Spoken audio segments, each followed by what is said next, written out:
I enjoy it. I love it. Well, if you don't know me too well, you probably need to know that this is not my forte. I'm not the most, publicly emotional person in the entire world, but I really wanted to do this for my sister Marion because I love her so much. Basically, 25 years ago, about roughly, I wished on a star, literally. I remember sitting in my bedroom window and I remember wishing on a star. And I wished for a baby sister because Danny and Anthony were cool and all, but let's just be completely honest, they weren't really cutting it. So I pretty much needed a little sister to maybe torture sometimes, but at the same time, have a great time with, for the most part. I remember my dad taking us to the hospital for the first time, and I remember, I had this camera that my dad said, hey, why don't you bring this camera? It doesn't make a flash, and the baby won't wake up if you use this camera, and things like that.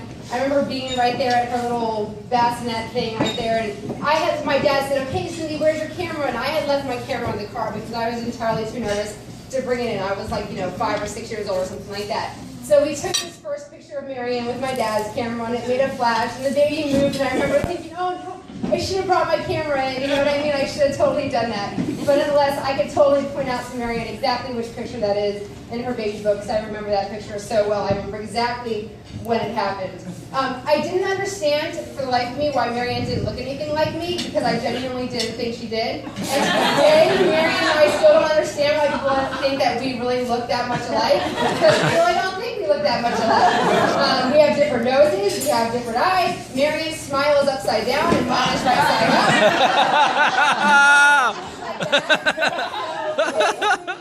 It was kind of like, all right, well, she doesn't look exactly the way I expected, but nonetheless, she's pretty adorable, so I'll take her. So, went home, grew up, and things like that. Let's just say Marianne was your quintessential, youngest, probably, very spoiled child. She got the majority of what she wanted most of the time. My mom's famous line was kind of like, well, it's just easier to give Marianne what she wants because Marianne's probably going to throw a fit and we're going to have a big argument. I remember hearing that a lot, and it didn't really make sense to me then, but now, with kids, I kind of get it.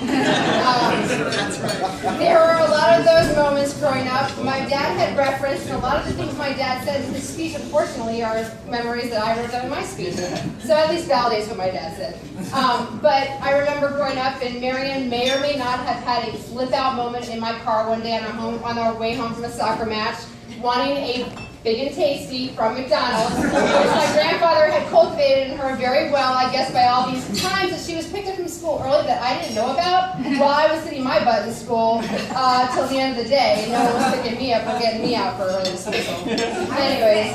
Well, you were sick, I get it, right, so anyways, but yeah, so, she definitely had her moments. She couldn't understand why I had no money as a junior in college and, paying a real car payment and things like that, but nonetheless, I had like 15 cents in my bank account that day.